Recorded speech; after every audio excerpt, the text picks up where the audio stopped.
So, hello, welcome back. um, oh, we are on the last chapter of Percy Jackson and the Lightning Thief. This is the last chapter. I'm so excited because I think this is the most exciting chapter in the whole book. As you know, I've already read it. It's so hard not to spoil. I already spoiled it. I almost spoiled it 3 times today. Anyway, so get anything you need: water, drinks, food, whatever. If you're doing something while listening, good luck, and we are diving right back in to chapter 22. The prophecy comes true. We were the first heroes to return alive to Haplet Hill since Luke. So of course everybody treated us as if we'd won some reality TV contest. According to camp traditions, we wore laurel wreaths to a big feast prepared in our honor. Then led a procession down to the bonfire, where we got to burn the burial shrouds our cabin had made us for us in our absence. Annabeth's shroud was so beautiful, grey silk with embroidered owls. I told her it seemed a shame not to bury her in it. She punched me and told me to shut up. Being the son of Poseidon, I didn't have any cabin mates, so the Ares cabin had volunteered to make my shroud. They had taken an old bedsheet and painted smiley faces with inside out eyes around the border, and the word loser painted really big in the middle. It was fun to burn. As the Apollo's cabin led us along, we passed out toasted marshmallows. I was surrounded by my old Hermes cabin mates, Annabeth's friends from Athena, and Grover's satyr buddies, who were admiring the brand new searcher's license he'd received from the Council of Cloven Elders. The Council had called Grover's performance on the quest brave to the point of indigestions, horn and whiskers about anything we have seen in the past. Mwah. The only ones not in a party mood were Clarice and her cabin mates. What is it?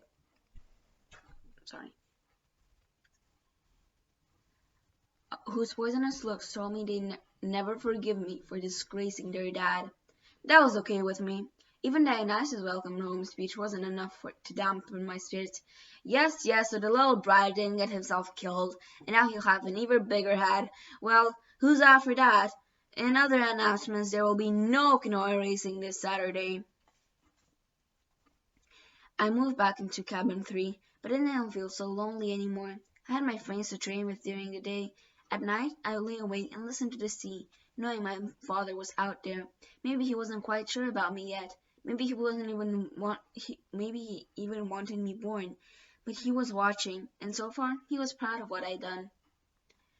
As for my mother, she had a chance for a new life. Her letter arrived a week after I got back to camp. She told me Gabe had left mysteriously, disappearing off the face of the planet. In fact, she reported him missing to the police, but she had a funny feeling they would never find him. On a completely unrelated subject, she sold her first life-size concrete sculpture, entitled The Poker Player, to a collector through an art gallery in Soho. She's got so much money for it, she put a deposit down on a new apartment that made a payment on her first term tuition at NYU. The Soho Gallery was clamoring for more of her work, which they call a huge step forward in super ugly neuralism. But don't worry, my mom wrote, I'm done with sculpture. I've disposed of that box of tools you left me. It's time for me to turn to writing. At the bottom, she wrote, P.S. Percy, I found a good private school here in the city. I put a deposit down to hold you a spot, in case you want to enroll for 7th grade. You could live at home, but if you want to go year-round at Haplet Hill, I'll understand. Just a sec.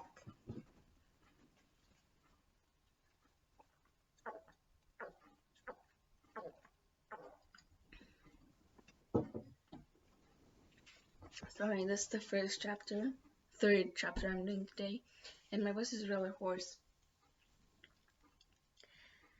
I folded the note carefully and set it on my bedside table. Every night before I went to sleep, I read it again and tried to decide how to answer her. On the 4th of July, the whole camp gathered at the beach for a firework display by Cabin 9. Being Havasa's kids, they weren't going to settle for a few lame red and white blue explosions. They'd anchored a barge offshore and loaded it with rockets the size of Patriot missiles. According to Annabeth, who'd seen the show before, the blast would be sequenced so tightly they looked like frames of animation across the sky. The final was supposed to be a couple of 30 meters tall Spartan warriors who would crackle to life above the ocean, fight a battle, then explode into a million colors. As Annabeth and I were spreading a picnic blanket, Grover showed up to tell us goodbye. He was dressed in his usual jeans and t-shirt and trained ears, but in the last few weeks he started to look older, almost high school age. His goatee got thicker, he put on weight, his horns had grown a few centimeters at least, so he now had to wear his Rasta cap all the time to pass as human. "I'm off," he said. "I just came to say, well, you know." I tried to feel happy for him. After all, it wasn't every day Saturn got permission to go look for the great god Pan. But it was hard saying goodbye. I only known Grover a year, yet he was my oldest friend. Annabeth gave him a hug. She told him to keep his fake feet on. I asked him where he was going to search first. "Kind of a secret," he said, looking embarrassed.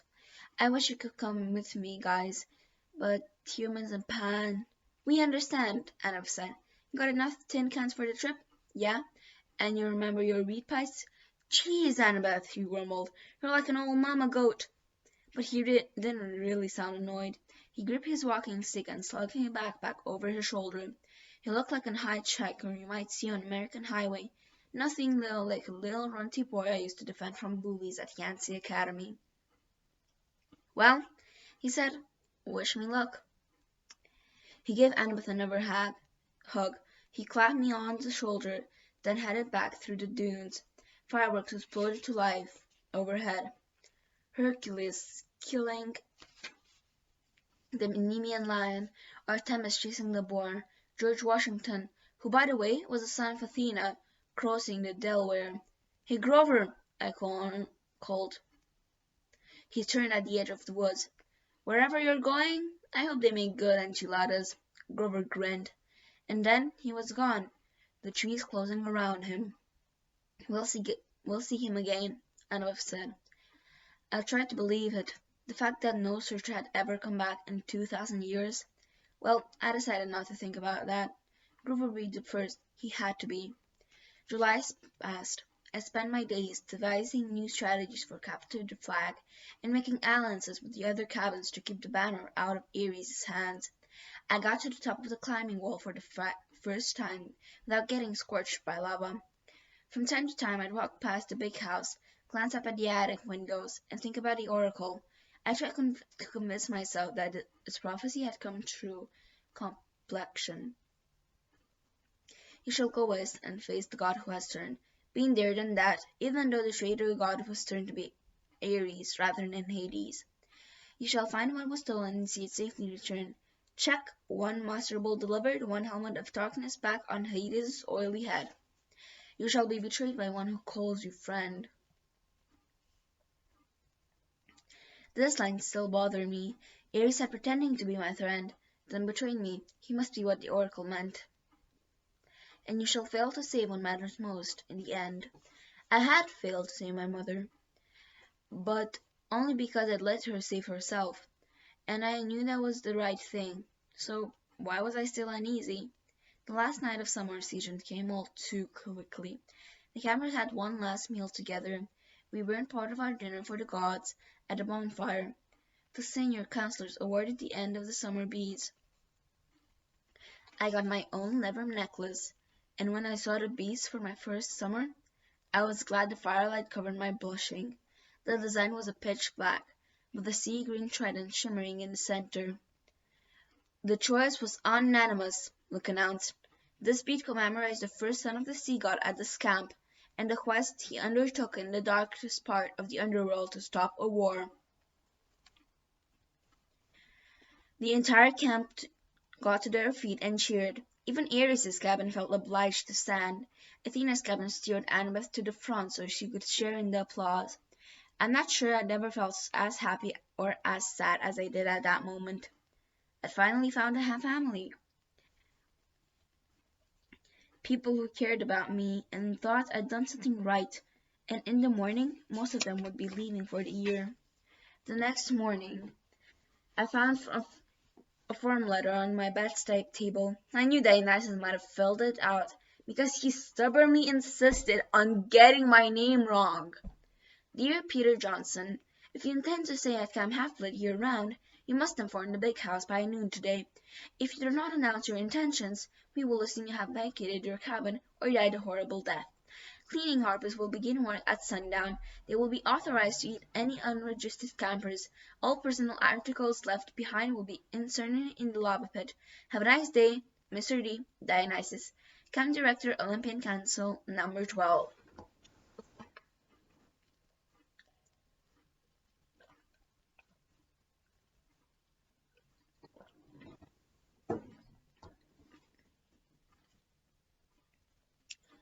That's another thing about ADHD. Deadlines just aren't real to me until I'm straight on in the face. Summer was over, and I still hadn't answered my mother or the camp about whether I'd be staying, and I had only a few hours to decide. The decision should have been easy. I meant 9 months of hero training or 9 months of sitting in a classroom. Duh! But there was my mom to consider. For the first time, I had a chance to live with her for a whole year. Without Gabe, I had a chance to be at home and knock around the city in my free time. I remember what Annabeth had said so long ago on our quest. The real world is where the monsters are. That's where you learn whether you are any good or not. I thought about the fate of Thalia, daughter of Zeus. I wonder how many monsters would attack me if I left Half-Blood Hill. If I stayed in one place for a whole school year, without Carbon or my friends around to help me, would my mother and I even survive until the next summer? That was assuming the spelling tests and 5-paragraph essays didn't kill me. I decided I'd go down to the arena and do some sort of practicing. Maybe that would clear my head. The campgrounds were mostly deserted, shimmering in the August heat. All the campers were in their cabins, packing up or running around with brooms and mops, getting ready for final inspection. August was helping some of the Aphrodite kids hold their Gucci suitcases and makeup kits over the hill, where the camp's shuttle bus would be waiting to take them into the airport. Sorry. Don't think about leaving yet, I told myself. Just train. I got to the sword fighters arena and found that Luke had the same idea. His gym bag was poppled at the edge of the stage. He was working solo, whacking away at the battle dummies with a sword I'd never seen before. It must have been a regular steel blade, because he was slashing the dummy's head right off, stabbing through their straw-stuffed guts. His orange counselor's shirt was dripping with stuffed guts. With sweat. His expression was so intense, his life might have really been in danger. I watched, fascinated, as he disemboweled the whole row of dummies. And basically reducing them to a pile of straw and armor. They were only dummies, but I still couldn't help being awed by Luke's skill. The guy was an incredible fighter. It made me wonder again how he possibly could have failed at his quest. Finally he saw me and stopped mid-swing. Percy! Sorry, I said, embarrassed. It's okay, he said, lowering his sword. Just doing some last-minute practicing. Those dummies won't be bothering anyone anymore. Luke shrugged. We build new ones every summer. Now that his sword wasn't swirling around, I could see something odd about it. The blade was 2 different types of metal. One H bronze, the other steel. Luke noticed me looking at it. Oh, this? New toy. This is Backbiter. Backbiter? Luke turned the blade on the light so it glinted wickedly. One side is celestial bronze, the other is tempered steel. Works on mortals and immortals both. I thought about what Chiron had told me when I started my quest, that the hero should never harm mortals unless absolutely necessary. I didn't know they could make weapons like that. They probably can't, Luke agreed. It's one of a kind. He gave me a tiny smile, then slid the sword into its scabbard. Listen, I was going to come looking for you. What do you say we go down to the woods one last time? Look for something to fight? I don't know why I hesitated. I should have felt relieved that Luke was being so friendly.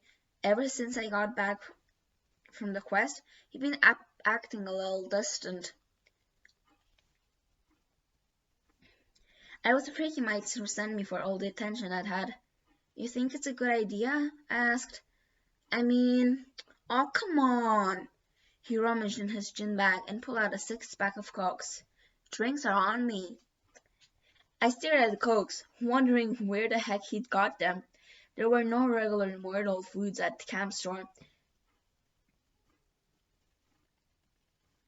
Sorry, no way to smuggle them in, unless you talk to a satyr, maybe. Of course, the magic dinner goblets would fill with anything you want, but it just didn't taste the same as a real Coke, straight out of the can. Sugar and caffeine. My willpower crumbled. Sure, I decided. Why not? We walked down the woods and kicked around for some kind of monsters to fight, but it was too hot. All the monsters with any sense must have been taking siestas in their nice cold caves. We found a shady spot by the creek where I'd broken Clarice's spear during my first capture the flag. We sat on a big rock, drank our cokes, and watched the sunlight in the woods. After a while, Luke said, "You miss being on a quest? With the monsters attacking me every meters? Are you kidding?" Luke raised an eyebrow. "Yeah, I miss it," I admitted. "You?" A shadow passed over his face. I was used to hearing from the girls how good-looking Luke was, but at the moment he looked wary and angry, and not at all handsome. His blond hair was grey in the sunlight. The scar on his face looked deeper than usual. I could imagine him as an old man. "I've lived at Hablet Hill year-round since I was 14, he told me. "Ever since Thalia, well, you know. I trained and trained and trained. I never got to be a normal teenager out there in the real world. Then they threw me in one quest, and when I came back, I was like, okay, ride's over. Have a nice life." Just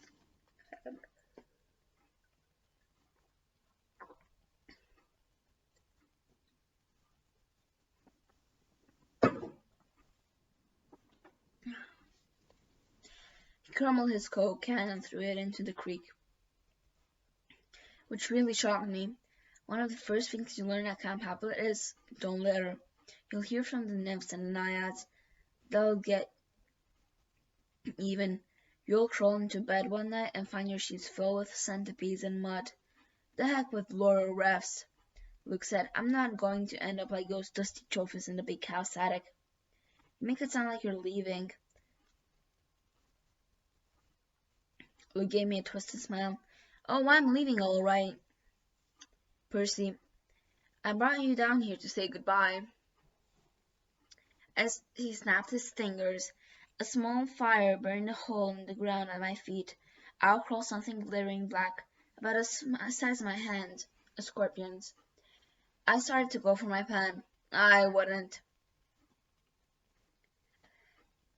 Luke cautioned. Pit scorpions can jump out up to 5 meters. A stinger can pierce right through your clothes. You'll be dead in 60 seconds. Luke, what? Then it hit me. You will be betrayed by one who calls you a friend. You, I said. He stood calmly and brushed off his jeans. The scorpion paid him no attention. He kept his beady black eyes on me, clapping his pink pincers as it crawled onto my shoe. I saw a lot of there in the world, Percy, Luke said. Didn't you feel it? The darkness gathering, the monsters growing stronger. Didn't you realize how useless it all is? All the heroics being pawned by the gods. They should have been overthrown thousands of years ago, but they've hung on, thanks to us half-bloods. I couldn't believe this was happening. Luke, you're talking about our parents, I said. He laughed. That's supposed to make me love them? Their precious Western civilization is a disease, Percy. It's killing the world. The only way to stop it is to burn it to the ground. Start over with something more honest. You're as crazy as Ares. His eyes flared. Ares is a fool. He never realized the true master he was serving. If I had time, Percy, I could explain, but I'm afraid you won't live that long. The scorpion crawled onto my trousers leg. There had to be a way out of this. I needed time to think. Kronos, I said. That's who you serve. The air got colder. You should be careful with names, Luke warned. Kronos got you to steal the Master Bolt and the helmet. He spoke to you in your dreams. Luke's eye twitched. He spoke to you too, Percy. You should have listened. He's brainwashing you, Luke. You're wrong. He showed me that my talents are being wasted. You know how my quest was 2 years ago, Percy? My father, Hermes, wanted me to steal a golden apple from the Garden of the Hesperides and return it to Olympus. After the training I'd gone, that was the best he could give me. That's not an easy quest, I said. Hercules did it. Exactly, Luke said. Where's the glory in repeating what others have done? All the gods know how to do is replay their past. My heart wasn't in it. The dragon in the garden gave me this. He pointed angrily at his car. And when I came back, all I got was pity. I wanted to pull Olympus down, stone by stone, right then. But I dipped my time. I began to dream of Kronos. He convinced me to steal something worthwhile, something no hero has ever had the courage to take. When we went to the winter solstice field trip, while the other campers were asleep, I sneaked into the throne room and took Zeus's master ball right from his chair. Hades held into darkness too. You wouldn't believe how easy it was. The Olympus are too arrogant.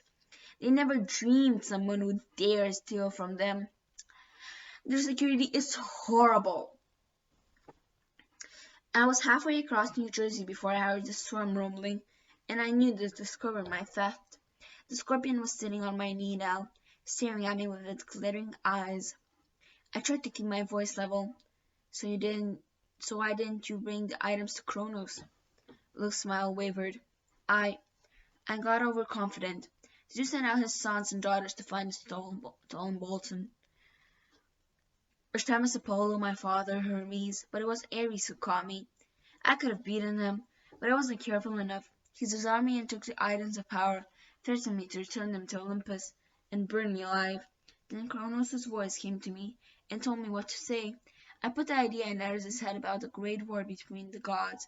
I said all he had to do was hide the items away for a while and watch the others fight. Ares got a wicked gleam in his eyes. I knew he was hooked. He let me go, and I returned to Olympus before anyone noticed my absence. Luke drew his new sword.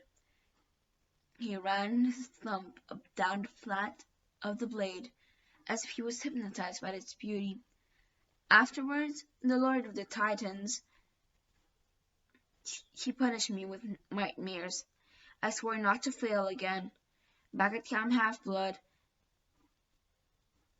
in my dreams, I was told that a second hero would arrive, one who could be tricked into taking the bolt into the helmet to reset of the wave, from Ares down to Tartarus. You summoned the Hellhound that night in the forest. We had to make Chiron think the camp wasn't safe for you. So he would start you on your quest. We had to confirm his fears that Hades was after you, and it worked. The flying shoes were cursed, I said. They were supposed to drag me in the back into Tartarus. And they would have, if you would have been wearing them, but you gave him to the satyr, which wasn't part of the plan. Guru messes up everything he touches. He even confused a curse. Luke looked down at the scorpion, which was now sitting on my thigh. You should have died in Chartres, Percy, but don't worry. I'll leave my little friend to set things right. Thalia gave her life to save you, I said, gritting my teeth. And this is how you repay her? Don't speak of Thalia, he shouted. The gods let her die. That's one of the main things they'll pay all for. You're being used, Duke. You and Ares both.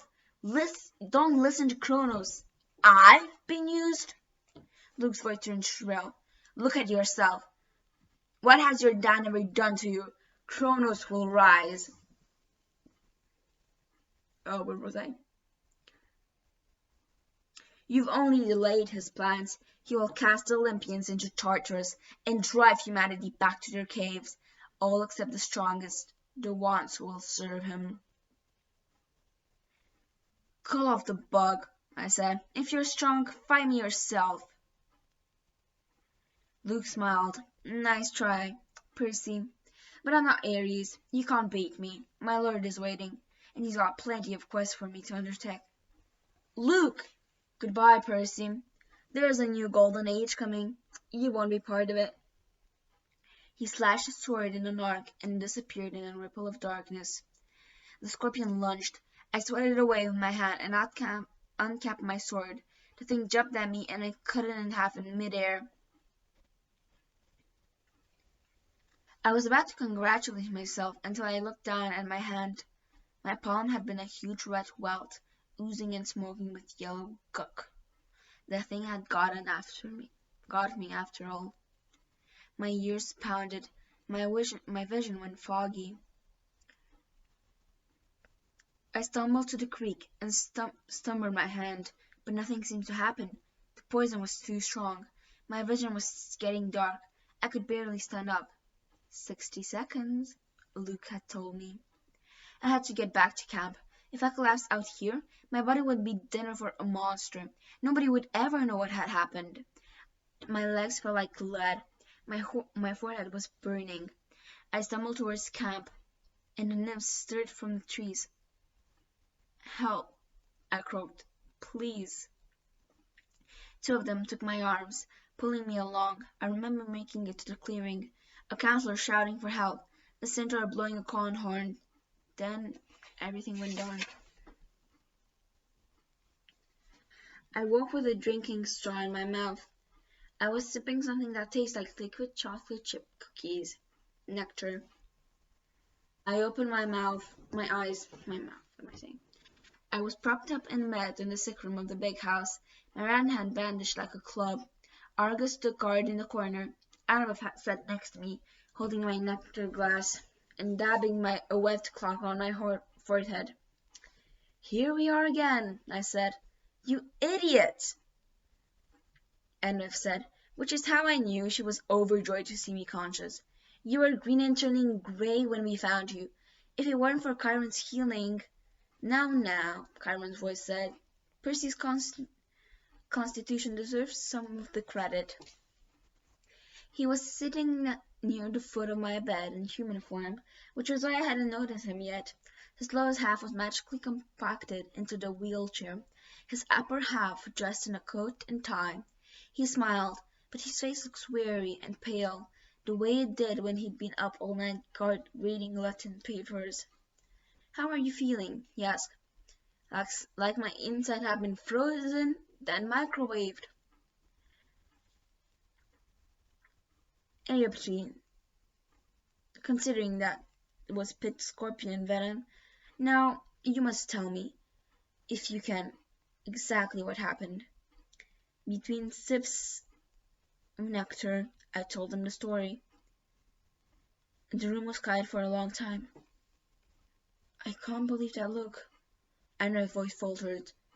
Her expression turned angry and said, Yes, I can believe that it. May the gods curse him. He was never the same after his quest. This must be reported to Olympus, cursed Martyrs. I will go at once.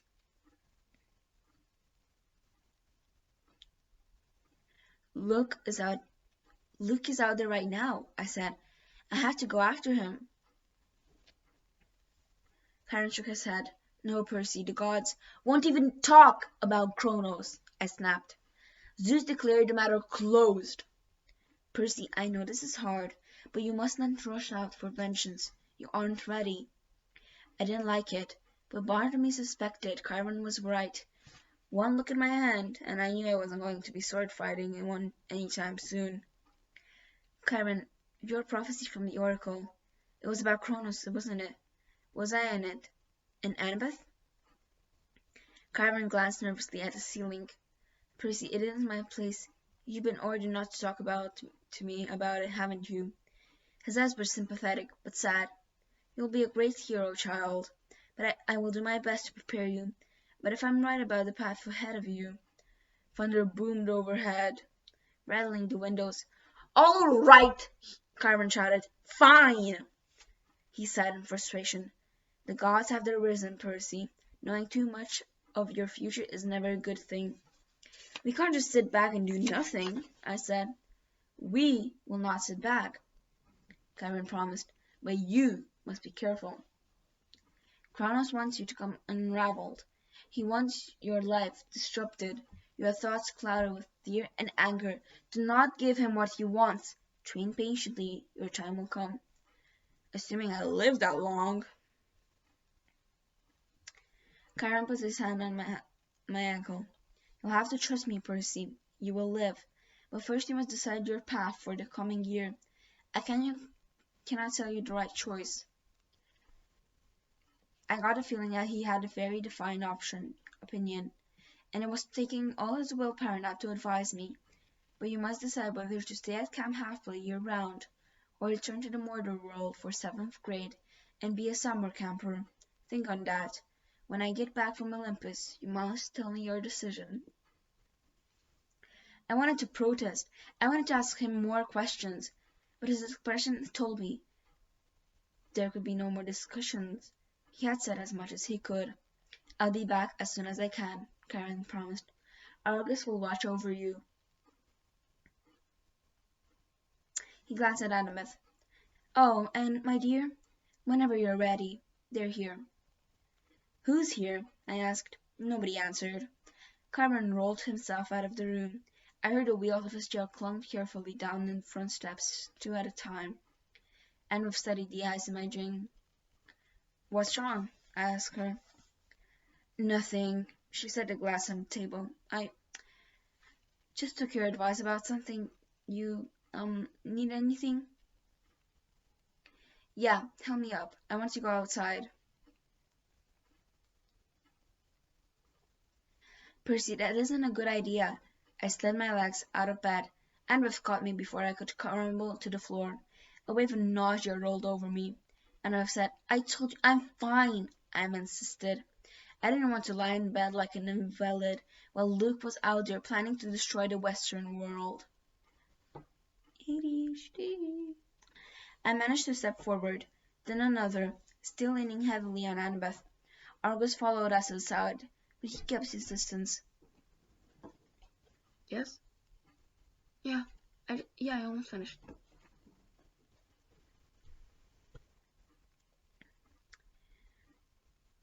Where was I?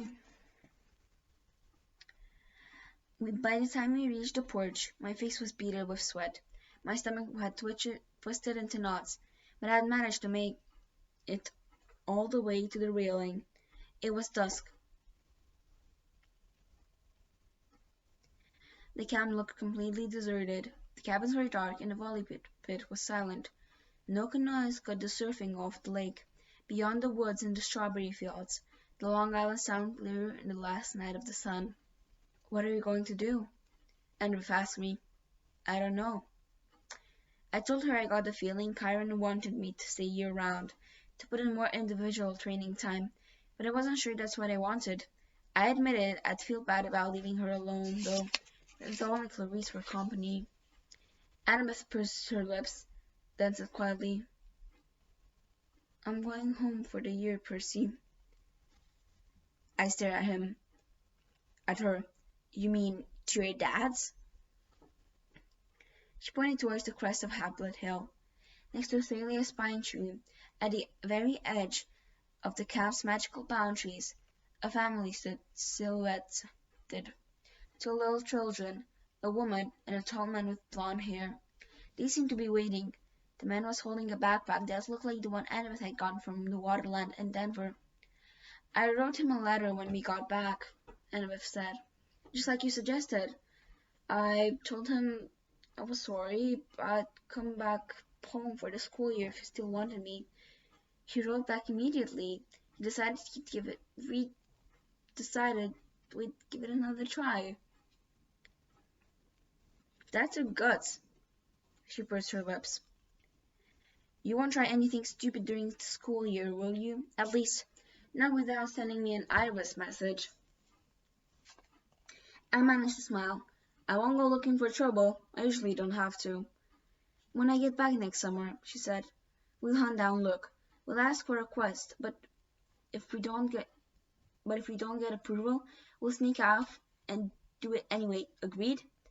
Sounds like a plan worthy of Athena. Take care, seaweed brain, Annabeth told me. Keep your eyes open. You too, wise girl. I watched her walk up to the hill and join her family. She gave her father an awkward hug. I looked back at the valley one last time. She touched Thalia's pine tree, then allowed herself to be led over to the crest and into the mortal world. For the first time at camp, I felt truly alone. I looked at a Long Island Sound and remember my father saying, the sea does not like to be restrained. I made my decision. I wondered, if Poseidon were watching, would he approve of my choice? I'll be back next summer, I promised. I'll survive until then. I'll survive until then. After all, I'm your son. I asked Argus to take me down to Cabin 3 so I could pack my bags for home. And that is it for chapter 22 and the book. So, we have officially finished Percy Jackson and the Lightning Thief. Oh, that was intense. So, oh, wow. Luke is the betrayer. So I had that in mind from the start of this book, and it took all my willpower not to blurt it out. Finally, the truth has come out. Oh, God. So just want to say, God, Riordan knows how to write. I don't want to spoil anything. God, it's hard. Anyway, just have to say, next week I'm gonna start a new book. It's gonna be in French. It's gonna be Une saison avec les loups. Not very long. No. It's kind of short, but anyway, who knows? Also, I'm gonna do 2 books in the same time. I'm gonna do the next book of Percy Jackson and the Lightning Thief. I'm not gonna be that mean, so I didn't treat that much. And I'm gonna read this book in the same time. So, I hope you enjoyed, and I'll see you guys next time. Bye!